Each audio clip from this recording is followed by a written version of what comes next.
Hello. ഒരു 2, 3 ദിവസം മുമ്പേ നമ്മളൊരു 3, 4 പേര് ചേർന്നിട്ട് കോഴിക്കോടേക്കൊന്ന് ഫുഡടിക്കാൻ മാത്രമായിട്ടൊന്ന് പോയിട്ടുണ്ടായിരുന്നു. അപ്പോൾ എന്തൊക്കെയാ സംഭവിച്ചതെന്നും എന്തൊക്കെയാ ലൈറ്റായിട്ട് കഴിച്ചതെന്നൊക്കെയുള്ളതിനെ കുറിച്ചുള്ളൊരു ചെറിയൊരു വീഡിയോ ആണ്. എന്നാ മെല്ലെ തുടങ്ങാല്ലേ? ഏ?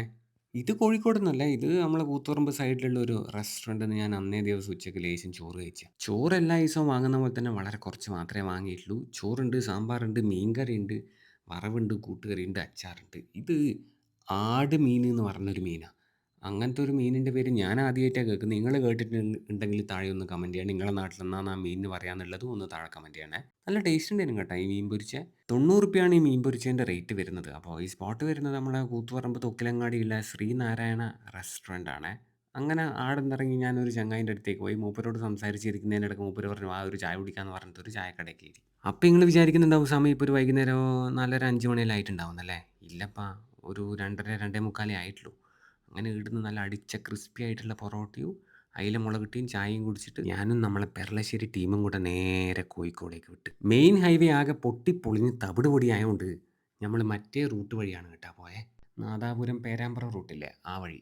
അപ്പോൾ അതുവഴി പോകുമ്പോൾ പേരാമ്പ്ര ബൈപ്പാസിനടുത്തൊരു വലിയൊരു ചായപ്പീടിയുണ്ട്. അതിൻ്റെ അടുത്തൊന്ന് നിർത്തിയേ ഒരു ഗ്ലാസ് ചായ കുടിക്കാൻ വേണ്ടിയിട്ട്. ഇപ്പോൾ സമയം ഏകദേശം ഒരു 5 മണിയെല്ലാം ആയിട്ടുണ്ടാവും. 5 മണി 5:30 ആയിട്ടുണ്ടാവും. ഈടെ എത്തിയ പാടന്നെ ഒരു വിത്തൗട്ട് ചായ പറഞ്ഞിട്ടുണ്ട്. ആ ചായ എടുക്കുന്നതിൻ്റെ ഇടയ്ക്ക് പഴത്തിൻ്റെ ഉള്ളിൽ ബീഫ് നിറച്ചൊരു സ്പെഷ്യൽ ഐറ്റം കഴിച്ചിനെ. നല്ല ടേസ്റ്റ് ഉണ്ടായിരുന്നു കേട്ടോ. പിന്നെ ആരിഫ്ക്ക പറഞ്ഞ് ഇവരെ ഏലാഞ്ചി ഭയങ്കര സ്പെഷ്യലാണെന്ന് പറഞ്ഞിട്ട് ഒന്ന് വാങ്ങിയിട്ട് നമ്മൾ രണ്ടാളും പകുതി പകുതിയായിട്ട് എടുത്ത്. ഏലാഞ്ചി നല്ല ടേസ്റ്റ് ഉണ്ടായിരുന്നു. ഭയങ്കര അങ്ങനെ ഒരു മടുപ്പിക്കുന്ന മധുരമൊന്നുമില്ല. കറക്റ്റ് മധുരമായിട്ട് നല്ല സോഫ്റ്റെല്ലാം ആയിട്ടുള്ളൊരു ഏലാഞ്ചി. എന്നിട്ട് പിന്നെയും ഒരു ലൈറ്റ് മധുരമുള്ളൊരു ഐറ്റവും കൂടെ കഴിച്ചിന്. അതിൻ്റെ കറക്റ്റ് പേര് എനിക്കറിയില്ല. കായ്പോള പോലത്തെ ഒരു ഐറ്റമായിരുന്നു. അതിന് ശേഷം ഞാനൊരു ചിക്കൻ പൊട്ടിത്തെറിച്ചത് വാങ്ങിച്ചു. അതും ഭയങ്കര ടേസ്റ്റ് ആയിരുന്നു. അപ്പോഴത്തേക്കും ഞാൻ ആദ്യം പറഞ്ഞ ചായ ഏകദേശം റെഡിയായി. പാലിങ്ങനെ പൊന്തി ചോദിച്ചിട്ടെല്ലാം ഉള്ളൊരു ചായ. കുടിച്ചു നോക്കി. ഭയങ്കര പ്രതീക്ഷയിൽ കുടിച്ചുകൊണ്ടാണോ എന്നറിയില്ല. ചായ ഭയങ്കരമാണെന്നാണ് പറഞ്ഞെടുത്തത്. പക്ഷെ അത്രയൊന്നുമില്ല കേട്ടോ. ഒരു സാധാരണ ചായ. കുറച്ച് വെള്ളം പോലെയല്ലാന്ന് എനിക്ക് തോന്നിയത്. അപ്പം ചായ അങ്ങനെ കുടിച്ച് തീർക്കാൻ പറ്റാത്തതുകൊണ്ട് പിന്നെ ചായ കുടിക്കുമ്പോൾ കടിക്കാനായിട്ട് ഒരു മുട്ട പപ്സ് വാങ്ങിച്ചു. ഈ സ്ഥലം വരുന്നത് പേരാമ്പ്ര ബൈപ്പാസ് സ്റ്റാർട്ട് ചെയ്യുന്ന ആടെയുള്ള ചായീസ് എന്ന് പറഞ്ഞ സ്പോട്ടാണ്. അങ്ങനെ പിന്നെ നമ്മൾ അവിടെ നിന്ന് ഇറങ്ങിയിട്ട് നേരെ കോഴിക്കോടേക്ക് വിട്ടേ. കോഴിക്കോട് എത്തി ഒരു 6:45 7 മണിയാകുമ്പോൾ. ഈ ഒരു സ്പോട്ടും പിന്നെ വേറെ കുറച്ച് സ്പോട്ട്സും കൂടെ ട്രൈ ചെയ്യാനായിട്ടാണ് നമ്മൾ കണ്ണൂരിൽ നിന്ന് ഇങ്ങ് കോഴിക്കോടേക്ക് വന്നത്. അപ്പോൾ നമ്മളെ കൂടെയുള്ള ബാക്കിയുള്ള ആളുകൾ പള്ളിയിൽ പോയിട്ടുണ്ട് നിസ്കരിക്കാൻ. അതിൻ്റെ ഇടയ്ക്ക് ഞാനും കെ.വി. ബ്രോയും കൂടെ ഈ സാധനം കുടിച്ച് നമ്മളെ കമ്പൂച്ചിയില്ലേ കമ്പൂച്ച, അതൊരു ഗ്ലാസ് കുടിച്ച് ഒരു 1/4 മണിക്കൂർ കഴിയുമ്പോഴത്തേക്ക് അവർ വന്ന്. അപ്പം കോഴിക്കോട് ബീഫ് ബ്രിസ്ക്കറ്റെല്ലാം കിട്ടുന്ന ഒരു സ്പോട്ടുണ്ട്.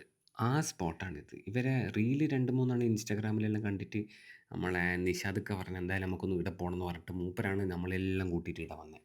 ആദ്യം തന്നെ ഒരു സ്റ്റാർട്ടർ ഓർഡർ ചെയ്തത് ഇതാ ഈ ടാലോ വെജസ് എന്ന് പറഞ്ഞ ഈ ഐറ്റം. ഇതിൻ്റെ കൂടെ ഒരു ഡിപ്പും ഉണ്ടായിരുന്നു കേട്ടോ. ഇവിടുത്തെ മെയിൻ ആയിട്ടാണ് ഇതാ ഈ ബീഫ് ബ്രിസ്ക്കറ്റ്.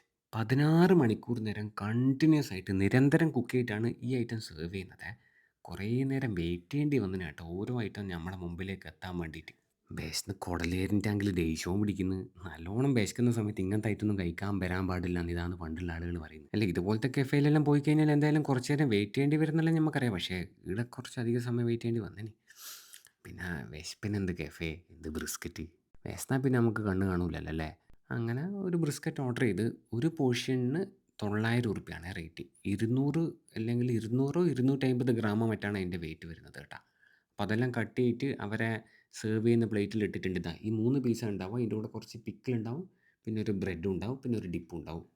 ഈ പ്ലേറ്റിൽ കാണുന്ന എല്ലാ ഐറ്റത്തിനും കൂടിയിട്ടാണ് 900 ഉറുപ്യ. അപ്പോൾ അത് മുന്നിലേക്ക് എത്തിയപാട് പല സൈഡിൽ നിന്നായിട്ട് പല കൈകളിങ്ങനെ വരാൻ തുടങ്ങി. ആരിഫ് ഖാൻ്റെ കൈ, കെവിൻ്റെ കൈ ഇതാ, പിന്നെ നിഷാദ് ഖാൻ്റെ കൈ, ഇപ്പുറത്തെ സൈഡിൽ നിന്ന് റൌഫ് ഖാൻ്റെ കൈ, അങ്ങനെ മൊത്തം കൈകളെ അതിൻ്റെ അകത്തേക്ക് അറ്റാക്ക് തുടങ്ങിയതിൻ്റെ ഇടയിലൂടെ ഞാൻ എൻ്റെ കൈ കൂട്ടിയിട്ടാ ചെറിയൊരു പീസ് ഇങ്ങോട്ട് എടുത്തേ. ബ്രിസ്ക്കറ്റ് അങ്ങനെ കുറേ പ്രാവശ്യമൊന്നും കഴിച്ച പരിചയമൊന്നും എനിക്കില്ല. ആകെ ഒരു 1 2 3 തവണ മാത്രമേ ഇതിനു മുമ്പ് ഞാൻ കഴിച്ചിട്ടുള്ളൂ. അത് വെച്ചിട്ട് പറയുകയാണെങ്കിൽ നല്ല ടേസ്റ്റ് ഉണ്ട് കേട്ടോ. സ്ലോ കുക്ക് ചെയ്ത മീറ്റാണ്. പിന്നെ അങ്ങനെ ഇതിൻ്റെ അകത്ത് മസാലയൊന്നും ഉണ്ടാവില്ലല്ലോ. സംഭവം കൊള്ളാൻ എനിക്ക് ഇഷ്ടപ്പെട്ടിന്. പിന്നെ ഫാറ്റ് എന്തായാലും ഉണ്ടാവും. അത് നമ്മളൊന്നും പറഞ്ഞിട്ട് കാര്യമില്ല. അതാണ് ഈ ബ്രിസ്ക്കറ്റിൻ്റെ പ്രധാന ഹൈലൈറ്റ്. അപ്പോൾ അത് ഈ ഡിപ്പിൽ നോക്കിയിട്ട് അയച്ചു നോക്കി. ഡിപ്പ് നല്ല ടേസ്റ്റ് ഉണ്ട്. നെക്സ്റ്റ് ഐറ്റം നമ്മൾ ഓർഡർ ചെയ്തത് ഒരു കൊഞ്ചൻ്റെ ഐറ്റമാണ്. സ്മോക്ക്ഡ് ബട്ടർ ഗാർലിക് പ്രോൺസ് എന്ന് പറഞ്ഞ ഈ ഐറ്റം. 6 പ്രോൺസ് ആണ് ആ ഒരു ബൗളിൽ എൻ്റെ ഒരു കണക്കുകൂട്ടലിൽ ഉണ്ടായിരുന്നത്. 420 ഉറുപ്പ്യാണ് അതിൻ്റെ റേറ്റ്. അത് എനിക്കൊരു ആവറേജ് ആയിട്ടാണ് തോന്നിയത്. നെക്സ്റ്റ് ഐറ്റം പറഞ്ഞത് ഒരു സാൻഡ്വിച്ചാണ്. പുൾഡ് ബീഫ് സാൻഡ്വിച്ച് എന്ന് പറഞ്ഞാൽ ഈ ഐറ്റം. അതിൻ്റെ മേലൊരു യെല്ലോ ചീസെല്ലാം വെച്ചിട്ടുണ്ട്. ഇതും നമ്മൾ നേരത്തെ കഴിച്ച സ്മോക്ക്ഡ് ബട്ടർ ഗാർലിക് പ്രോൺസ് ഇല്ലേ, അതിൻ്റെ സെയിം റേറ്റ് തന്നെയാണ്, 400 ഉറുപ്യ തന്നെയാണ്. അപ്പോൾ ഇത് 4 കഷ്ണാക്കിയിട്ട് പിന്നെ 5 കഷ്ണാക്കിയിട്ടാണ് നമ്മളെല്ലാവരും കഴിച്ചത്. എങ്ങനെയുണ്ടെന്ന് ചോദിച്ചാൽ ഭയങ്കരമായിട്ടൊന്നും തോന്നിയില്ല, ഒരു ആവറേജ്. അങ്ങനെയേ നമുക്ക് തോന്നിയിട്ടുള്ളൂ കേട്ടോ. അതിൻ്റെ ഇടയ്ക്ക് ഒരു പൂച്ച വന്നിന് കാലിൻ്റെ അടുത്ത് തന്നെ ഇങ്ങനെ പെരങ്ങി കളിക്കുന്നു. എന്നാൽ പിന്നെ അവരതിനെ എങ്ങനെയെങ്കിലും മാറ്റണ്ടേ. അതിൻ്റെ ഇടയ്ക്ക് അവരെ സ്റ്റാഫ് തന്നെ വന്നിട്ട്, ഇവിടുത്തെ സ്റ്റാഫ് തന്നെ വന്നിട്ട് അതിനെ ഇങ്ങനെ എടുത്തിട്ടെല്ലാം കൊണ്ടുപോകുന്നുണ്ട്. അപ്പോൾ ഉടനെ അത് പിന്നെയും വരുന്നുണ്ട്. അത് എനിക്ക് പേഴ്സണലി കുറച്ച് അലോസരമായിട്ട് തോന്നിയിന്. ഞാനത് ലാസ്റ്റ് അവരോട് പറയുകയും ചെയ്തിന്. പിന്നെ സ്റ്റാഫ് അതിനെ കൈകൊണ്ട് അങ്ങനെ അങ്ങോട്ട് പൊക്കിയെടുത്ത് കൊണ്ടുപോകുന്നതൊരു ഹൈജീനിക് മെത്തേഡായിട്ടും തോന്നിയില്ല. അപ്പോൾ അതിൻ്റെ ഇടയിൽ നമ്മൾ ഓർഡർ ചെയ്ത നെക്സ്റ്റ് 2 ഐറ്റംസ് എത്തി. ഇതാണ് അലബാമ സ്മോക്ഡ് ചിക്കൻ. 5 പീസ് ചിക്കനാണ് ഇതൊരു പ്ലേറ്റിൽ ഉണ്ടായിരുന്നത്. പിന്നെ ഇതിൻ്റെ കൂടെ ഒരു ബ്രെഡും ഉണ്ടായിരുന്നു, പിന്നെ ഒരു ഡിപ്പും ഉണ്ടായിരുന്നു. പിന്നെ ചിക്കൻ്റെ വില ഒരു ക്രീമി ആയിട്ടുള്ള അവരൊരു ഇൻ ഹൗസ് സോസ് നല്ലോണം ആക്കിയിട്ടുണ്ടായിരുന്നു കേട്ടോ. 520 രൂപയാണ് ഇതിൻ്റെ റേറ്റ് വരുന്നത്. ഈ ചിക്കൻ്റെ ഫ്ലേവർ എങ്ങനെയാണെന്ന് ചോദിച്ചാൽ ഒരു സട്ടിൽ ഫ്ലേവറാണ് വരുന്നത്. പിന്നെ അതിൻ്റെ കൂടെ ഒരു സ്മോക്കി സംഭവം ഉണ്ടല്ലോ, അതുകൊണ്ട് ഈ ബ്രെഡാണ് കേട്ടോ എനിക്ക് ഇവരെ ചിക്കനേക്കാളും കൂടുതൽ ഇഷ്ടപ്പെട്ടത്. ചിക്കൻ സോഫ്റ്റ് അല്ലെങ്കിലും പ്രോപ്പറായിട്ട് കുക്കായിട്ടെല്ലാം ഉണ്ട്. പക്ഷേ ഫ്ലേവർ ഒരു സട്ടിലായിട്ടുള്ള ഫ്ലേവറിൽ ചെറുതായിട്ടൊരു സ്മോക്കി സംഭവം. അതാണ് ഹൈലൈറ്റ്. അതാണ് അതിൻ്റെ ഹൈലൈറ്റ്. അപ്പോൾ അത് കഴിച്ചതിന് ശേഷം പിന്നെ ഒരു ചിക്കൻ്റെ തന്നെ ഒരു ബർഗർ കഴിച്ച്. ചിക്കൻ ജ്യൂസി ബൺ അതാണ് ആ ബർഗറിൻ്റെ പേര്. ആ പേര് അന്വർത്ഥമാക്കും വിധം അത്രയും സോഫ്റ്റും ജ്യൂസി ആയിരുന്നു കേട്ടോ ബൺ. ബൺ തന്നെയായിരുന്നു അതിൻ്റെ അകത്ത് ഹൈലൈറ്റ്. 350 രൂപയാണ് ആ ബർഗറിൻ്റെ റേറ്റ്. അപ്പോൾ അതല്ലായിരുന്നു നമ്മൾ ഇവിടുന്ന് കഴിച്ചത്. പിന്നെ നമ്മൾ വീഡിയോയിൽ എടുക്കുന്നത് കണ്ടിട്ടാണെന്ന് തോന്നുന്നു അവരൊരു സ്പെഷ്യൽ 50% ഡിസ്കൗണ്ടെല്ലാം തന്നിന്. അപ്പോൾ ഈ സ്പോട്ട് വരുന്നത് കോഴിക്കോട് ബൈപ്പാസിൽ തൊണ്ടയാടിലെ ദി യാർഡില്ലേ, യാർഡിൻ്റെ കോമ്പൗണ്ടിൽ തന്നെ വരുന്ന പുക ദി സ്മോക്ക് ഹൗസ് എന്ന് പറഞ്ഞ ഈ സ്പോട്ടാണ്. പിന്നെ അവിടുന്ന് ഇറങ്ങിയിട്ട് നേരെ നമ്മൾ കുൽഫിയില്ലേ, കുൽഫി കോഴിക്കോടുള്ള, അതിൻ്റെ തൊട്ട് സൈഡിൽ കുൽഫി തന്നെ നടത്തുന്ന ഒരു തലശ്ശേരി ചായക്കടയാണ്. എന്താ തലശ്ശേരി ചായ എന്ന് മറ്റേ പറഞ്ഞിട്ടുള്ളൊരു ചെറിയ ചായപ്പെട്ടിയില്ലേ, ആടുന്ന് ഓരോ ചായ വീതം കുടിച്ച്. ഞാൻ വിത്തൗട്ടാണ് കുടിച്ചത്, ബാക്കി എല്ലാവരും വിത്താണ് കുടിച്ചത്. ഈ ചായ കുഴപ്പമില്ല കേട്ടോ, വിത്തൗട്ട് കുടിക്കാൻ ഒരു ഫീലുണ്ടായിരുന്നു. അതിന് ശേഷം പിന്നെ നമ്മൾ കോഴിക്കോട് അയിലൂട്ടിയിലൂട്ടിയെല്ലാം ഒന്ന് കറങ്ങുന്നതിൻ്റെ ഇടയിൽ നമ്മളെ റൗഫിക്കില്ലേ, റൗഫിക്കാക്കൊരാഗ്രഹം കാസർഗോഡുള്ള റപ്പിച്ചാൻ്റെ ചറുമുറുല്ലേ, അത് ഇതിനിടയ്ക്ക് കോഴിക്കോട് വന്നിട്ടുണ്ട്. അപ്പോൾ അത് ഇവിടുന്ന് ട്രൈ ചെയ്യണമെന്ന്. അങ്ങനെ പിന്നെ നമ്മളെല്ലാവരും കൂടെ നേരെ അങ്ങോട്ടേക്ക് പോയി. കോഴിക്കോട് ടാഗോർ ഹോളിനടുത്ത് റെഡ് ക്രോസ് റോഡിൻ്റെ അവിടെയുള്ള റപ്പിച്ചാസ് ചറുമുറുല്ലേ, അവിടെ പോയിട്ട് ഒരു സ്പെഷ്യൽ ചറുമുറു ഓർഡർ ചെയ്ത്. 2 ബുൾസൈയെല്ലാം മേലെ ഇട്ടിട്ടുള്ള, പിന്നെ നല്ലോണം മട്ടൺ സൂപ്പെല്ലാം ഒഴിച്ചിട്ട് പുഴുങ്ങിയ മുട്ടയെല്ലാം ഇട്ടിട്ട് മിക്സ് ചെയ്തിട്ട് ഉണ്ടാക്കിയിട്ടുള്ള ഈ സ്പെഷ്യൽ ചറുമുറു എങ്ങനെയുണ്ടെന്ന് ചോദിച്ചു കഴിഞ്ഞാൽ കുഴപ്പമില്ല, ടേസ്റ്റിലുണ്ട്. പക്ഷേ കാസർഗോഡ് നിന്ന് ആ ഏരിയയിൽ നിന്ന് കഴിച്ച മറ്റേ റപ്പിച്ചാൻ്റെ ചറുമുറുല്ലേ, അത്ര ടേസ്റ്റ് ഇല്ല കേട്ടോ. അപ്പോൾ അങ്ങനെ ആടുന്ന് ഇറങ്ങിയിട്ട് പിന്നെ കുറ്റിച്ചിറ ആ ഒരു സ്ഥലത്ത് കൊല്ലത്തിൽ എല്ലാ ദിവസവും ബട്ടർ ഷേക്ക്, അതായത് അവോക്കാഡോ ഷേക്ക് കിട്ടുന്നൊരു സ്പോട്ടുണ്ട്. 80 രൂപയാണ് ഇപ്പോൾ ആ ഷേക്കിൻ്റെ റേറ്റ്. അവിടെ പോയിട്ട് ഒരു വിത്തൗട്ട് അവോക്കാഡോ ഷേക്കും കുടിച്ച്. ഇതാണ് ആ സ്പോട്ടിൻ്റെ പേര്.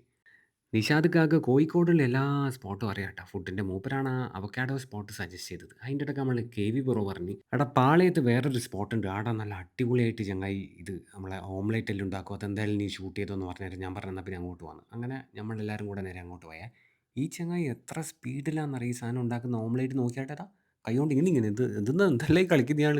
നല്ല തീ പൊന്തിച്ച് ഈ പാത്രത്തിലേക്ക് ഒരു മുട്ട പൊട്ടിച്ച് വെച്ച് ലേശം എണ്ണ വെച്ചിട്ട് ആ ചൂടോടെ പണ്ട് ടെണ്ടുൽക്കർ മറ്റേ ഫ്ലിക്ക് ഷോട്ട് അടിക്കുന്ന പോലെ കയ്യുറിതിരിക്കല. അതാ എന്തെല്ലാം പടപ്പായി ചങ്ങായി കളിക്കുന്നു.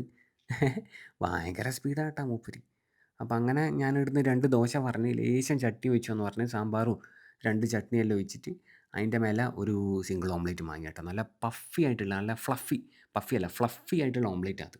ദോശയെല്ലാം ഒരു ആവറേജ്, പക്ഷേ ഓംലേറ്റ് എന്തോ ടേസ്റ്റ് ഉണ്ട്. ഇനി ഈ വൈബിലെല്ലാം നിന്നിട്ട് കഴിച്ചുകൊണ്ടാണോ എന്നറിയില്ല, ഓംലേറ്റ് എന്തോ എനിക്ക് ഭയങ്കര ഇഷ്ടപ്പെട്ടിരുന്നു. അപ്പോൾ ഈ സ്പോട്ട് ഏകദേശം നമ്മളെ പാളയം മാർക്കറ്റില്ലേ അതിൻ്റെ അടുത്ത് തന്നെയുള്ളൊരു സ്പോട്ടാണ്. രാത്രിയെല്ലാം ഭയങ്കര തിരക്കാണ് കേട്ടോ.